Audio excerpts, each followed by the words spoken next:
नमस्कार, आप देख रहे हैं अभिव्यक्ति इंडिया न्यूज़। इस समय मौजूद हैं उत्तर प्रदेश के गाजीपुर जनपद में। आज हमारे बीच बीपी राय सर हैं। आज इनसे हम जानकारी लेंगे, जिससे दांतों की समस्या आम समस्या हो रही है। हर घर में ये समस्या देखने के लिए मिलती है। घर घर ये समस्या है, लोग काफ़ी परेशान रहते हैं। दांत की ऐसी समस्या है, उससे बड़े से बड़ी बीमारियां भी हो जाती हैं। जैसे अगर आप केयर ना करें, घाव काफ़ी ज़्यादा हो जाता है, जैसे कैंसर जैसी घातक बीमारियाँ भी हो जाती हैं। और कुछ ऐसे डॉक्टर हैं जैसे जो आपको सलाह देते हैं कि अगर जैसे गाजीपुर ज़िले की बात किया जाए तो यहाँ पर डॉक्टरों की कहीं ना कहीं कमी देखने के लिए मिलती है। यहाँ गाजीपुर के लोग ज़्यादातर मऊ जाते हैं, बनास जाते हैं, लेकिन दांतों के अगर ट्रीटमेंट की अगर हम बात करें तो गाजीपुर में भी बहुत अच्छे डॉक्टर नहीं हैं। लेकिन जब से बीपी राय सर आए हुए हैं तो गाजीपुर के लोगों को एक बड़ी राहत मिल गई है। नहीं तो गाजीपुर के लोग भी बनास जाके वहाँ पर अपने दांतों का ट्रीटमेंट कराते थे। सर, दांतों की समस्या आम समस्या हो रही, जैसे लोगों का ये मानना है कि जैसे दांत दर्द हो रहा है, कुछ भी है तो लोग जाके उखड़वा लेते हैं। इसमें क्या करना चाहिए सर? देखिए, सबसे पहले तो मैं अभिव्यक्ति न्यूज़ को धन्यवाद करना चाहता हूं, नमस्कार करना चाहता हूं आपके दर्शकों को। तो जैसा कि आपने पूछा कि दांतों को ख़राब हो रहे दांतों को क्या करना चाहिए और लोग जो है दांतों को निकलवा देते हैं, तो एक ये आम टेंडेंसी यहाँ क्लास 3 सिटीज़ जो हैं, क्लास 3 टियर सिटीज़ हैं, जैसे गाज़ीपुर भी उसमें से एक सिटी है। तो यहाँ पर लोगों की एक थोड़ा सा लैक ऑफ नॉलेज कह सकते हैं डेंटल अवेयरनेस के रिगार्डिंग, कि जो लोग हैं वो दांतों में ख़राबी आने के बाद, दांतों में कभी दर्द तकलीफ़ होती है तो उसे निकलवा देते हैं उन दांतों को जा करके। लेकिन एक्चुअली ऐसा नहीं है। आज के दांतों में आज के समय में अपने दांतों की इंपॉर्टेंस को लोगों को समझना चाहिए कि वो दांत कितने वैल्यूएबल हैं उनके लिए। और इसीलिए ख़राब हो रहे दांतों को एक ट्रीटमेंट होता है, रूट कनाल ट्रीटमेंट, RCT। उस ट्रीटमेंट को करा करके अपने दांतों को बचा सकते हैं। तो मेरे हिसाब से निकलवाने से बहुत अच्छा ऑप्शन है कि आप दांतों का RCT करा के उसमें कैपिंग करवा करके उन दांतों को सेफ़ रखें, ताकि वो चबाने में आपकी मदद कर सकें और आपकी जनरल हेल्थ भी अच्छी रहे। जैसे मवाद आ जाता है, दर्द होती है, ऐसी जो समस्या है उसमें क्या करते हैं आप?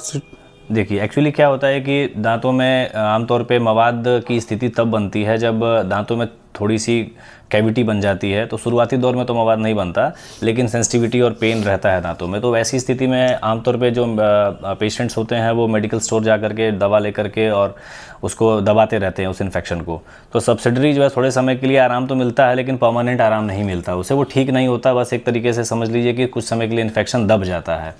लेकिन चूँकि क्या होता है कि हम हमेशा खाते हैं, दांतों पे दबाव पड़ता है, तो एक ट्रॉमा कॉन्टीन्यूस दांतों को मिलता रहता है, जिसकी वजह से वो इन्फेक्शन दांत से जाकर के हड्डियों में पहुंच जाता है, जबड़े की जो हड्डी होती है। तो वहाँ पर जो है जब लीजन बनता है, उसको हमारी भाषा में पेरियापाइकल एब्सेस कहते हैं। तो वहाँ से वो मवाद बनता है, जिसके कारण आपने देखा होगा कई मरीजों को मवाद बनने की वजह से मुँह में सूजन हो जाती है। तो वैसे केसेस में बहुत परेशान होने की ज़रूरत नहीं है। लेकिन ट्रीटमेंट की यदि बात की जाए तो वैसे केसेस में यदि एब्सेस बहुत बड़ा नहीं है, जिसको आप मवाद कह रहे हैं जहाँ से बन रहा है, यदि बहुत बड़ा नहीं हो तो हम RCT द्वारा भी उन दांतों को खूब आसानी से बचा सकते हैं और उसके ऊपर कैपिंग कर देंगे तो दांत जो है खाने पीने लायक बहुत अच्छा हो जाता है। लेकिन यदि वो एब्सेस काफ़ी बड़ी हो चुकी है, बोन में ज़्यादा इन्वॉल्व होकर के सिस्ट बना रही है, तो वैसे केसेस में हमें सर्जिकली इंटरवीन करना पड़ता है, सर्जरी करके उसको रिमूव करना पड़ता है। तो यही सब ट्रीटमेंट प्रोटोकॉल्स हम लोगों को फॉलो करने पड़ते हैं। लेकिन जो बच्चों की समस्या, जैसे छोटे बच्चे लोग कहते हैं दूध का दांत है, जिससे उसमें भी खराबी आ जा रही है, मवाद वाद बनने लग रहे हैं, तो उसमें जैसे बच्चों के होता है कि दूध के दांत पेरेंट्स केयर नहीं करते हैं। बिल्कुल सही कह रहे हैं आप।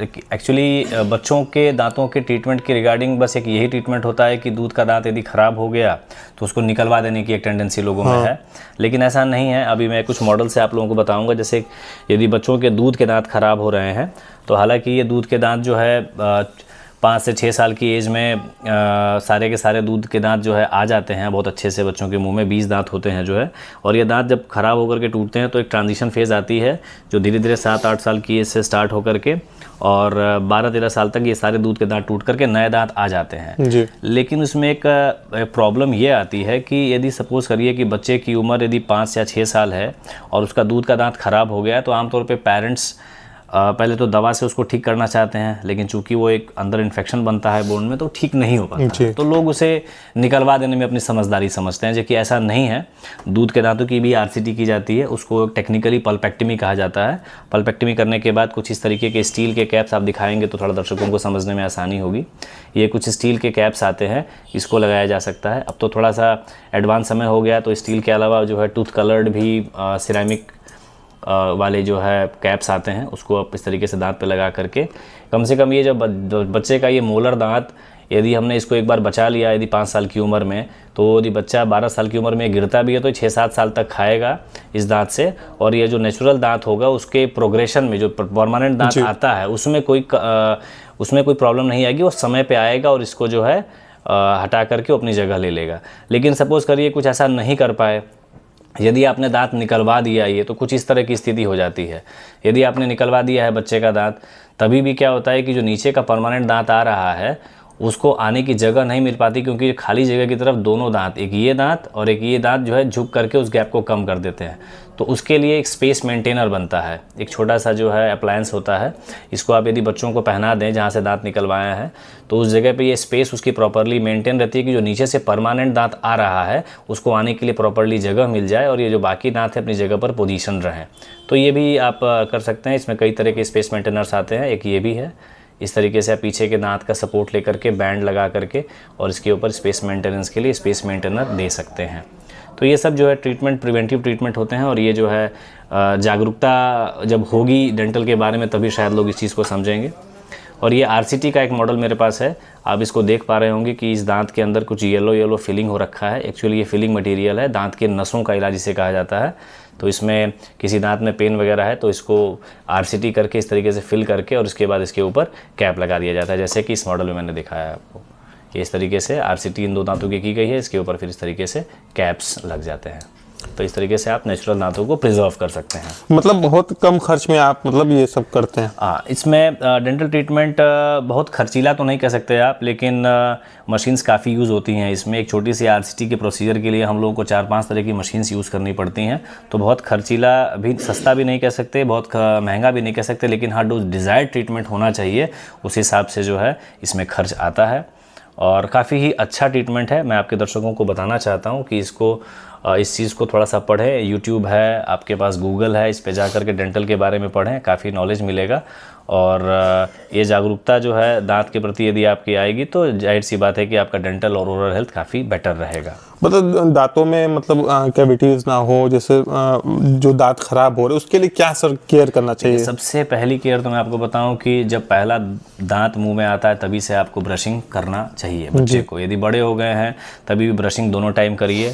और जो आमतौर पे हमारा एक टेंडेंसी बना हुआ है, मुझे लगता है कि 95% पब्लिक हम लोगों की ब्रशिंग जो है वो नाश्ता करने से पहले करती है। लेकिन जब यदि आप 2 टाइम्स ब्रश कर रहे हैं तो ब्रशिंग की जो एक्चुअल जो वो है कॉन्सेप्ट है वो ये है कि टूथ ब्रशिंग आप नाश्ता करने के बाद करें मॉर्निंग में, और रात में डिनर करने के बाद करें। क्योंकि इवेंचुअली जब आप रात में डिनर करने के बाद ब्रश कर लेंगे तो मुंह में आप कोई गंदगी रह नहीं जाएगा। तो सुबह आप सिर्फ कुल्ला करके या माउथ वॉश से अपने मुंह को साफ रखें। लेकिन जब आप ब्रेकफास्ट कर लेते हैं उसके बाद आप सफाई करें, क्योंकि जो खाना दांतों में फंसा रह जाता है वही आगे चल के दांतों में कैविटी का कारण बनता है। इसके अलावा आप ये भी कर सकते हैं कि रेगुलर बेसिस पे हर 6 महीने से साल भर के बीच में डॉक्टर के पास जाके अपना ओरल हेल्थ चेकअप करवाएं, और यदि गंदगी वगैरह है तो उसको साफ करवाएं कि चाहे डेंटल का और डिजीज़ का प्रोग्रेशन आपके मुंह में ना हो सके। जैसे कोलगेट के लिए तमाम एडवर्टाइजमेंट देखने के लिए मिलते हैं, जिससे लगता है कि ये एडवर्टाइजमेंट में बताया जाता है कि एकदम साफ हो जाएगा, लेकिन कितना भी कोलगेट कर ले आदमी साफ नहीं होता। उसके लिए क्या कोई उपाय है? मैंने वही बताया आपको कि देखिए तो कंपनियों की अपनी मार्केटिंग स्ट्रेटजी होती है एडवर्टीजमेंट करना, लेकिन मैं यही कहना चाहूँगा कि अपने दंत चिकित्सक के पास जाकर के 6 महीने से साल भर के बीच में एक बार ज़रूर अपना एक ओरल हेल्थ चेकअप करवाएं, और वही आपको सही सलाह देंगे कि आपके दांतों के लिए किस चीज़ की अनिवार्यता है। तो चलिए दोस्तों, आज हमारे बीच BP राय सर थे, इनसे हमने बातचीत किया। नेक्स्ट वीडियो के साथ फिर मिलेंगे। धन्यवाद।